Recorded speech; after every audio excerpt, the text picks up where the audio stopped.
I'm really clear that combination of keeping on the weight, of addiction and stress, the addiction to the carbs that developed and not healthy food, and then the stress. But the other thing is just at a certain level of stress, the extra weight seems to numb me to so that I don't have to face uncomfortable feelings.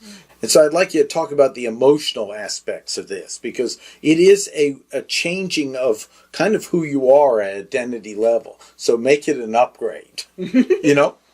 I'm so glad that you brought that up, Martin, because especially for men, they're often told to ignore their emotions altogether. Right. And so unless it's a real positive emotion, they're not even supposed to acknowledge that it's there. And so just acknowledging that as humans, emotions are built into us. It's not escapable. It's part of the human condition. There is nothing wrong with having emotions, and handling them in a constructive way rather than a destructive way.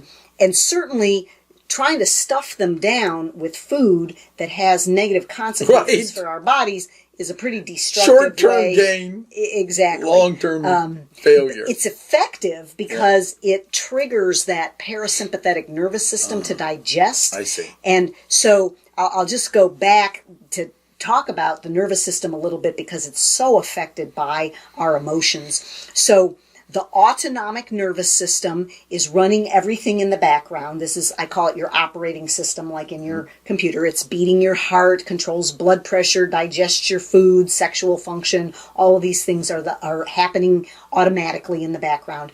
It has two branches. One branch is called the sympathetic nervous system, which is fight or flight or freeze. That's, run away from the tiger. And the parasympathetic nervous system, which is rest and digest and repair. And in our modern, very stressful world, we are always running away from the tiger.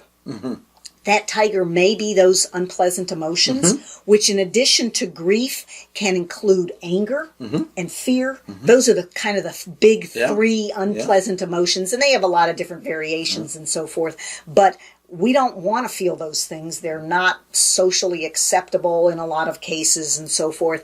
The body cannot tell the difference between there really is a tiger behind me and I think there's a tiger behind me. And so in our modern world, we don't actually have a lot of tigers, but we do think that there are a lot of tigers. And so we're in that sympathetic nervous system, beating the heart hard, raising the blood pressure, raising blood sugar, raising cholesterol. All of those are functions of the sympathetic nervous system. When we rest and digest and repair, that's why we eat something. So now we have triggered, I can finally relax. Maybe I can fall asleep. I might toss down a little bit of alcohol with it because that would really help to trigger that rest system.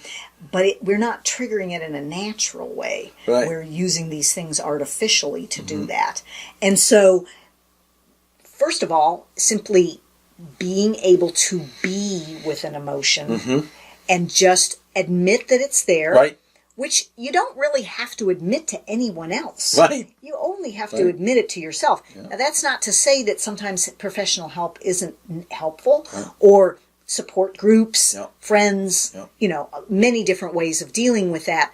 But if we don't admit that it's there and we're simply stuffing it down with cigarettes or alcohol or food or excessive work or excessive exercise or whatever we're running away from the tiger with, then we can't deal with it if we're not going to admit that it's there.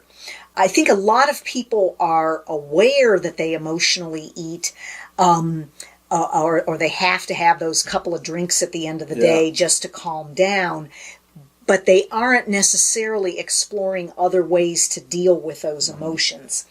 And so there are some very constructive ways that you can deal with them. As we said, there's professional help and friends and so forth. The most effective ways that research has shown is actually something called mindfulness. You may have heard of mindfulness in connection with meditation. They're not exactly the same thing, but they're similar. You don't have to have a religious orientation of any sort in order to do mindfulness, because basically what mindfulness means is becoming present in the present moment. So being here now without judgment. So we're just being with whatever happens to be. So if I'm grieving, I'm grieving. I'm admitting, yes, I miss this person who's no longer with me, or I miss the job that I'm no longer at, or friends, or whatever it happens to be. Learning how to be with that without doing something about it. So you mentioned that men tend to be doers, and in our modern society, women also are doers. Right. And so what do? We stuff it down with something. Prayer can be very helpful. Journaling. This is one of the ways where exercise comes into play, because healthy exercise, which of course can be taken to an extreme, but healthy exercise literally helps your body act like it's running away from the tiger. And so it burns off that excessive energy that was built up from the stress that's pounding at it.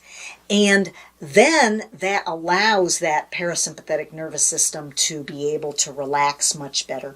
And so those are all healthy ways that you can cope with that stress instead of stuffing it down.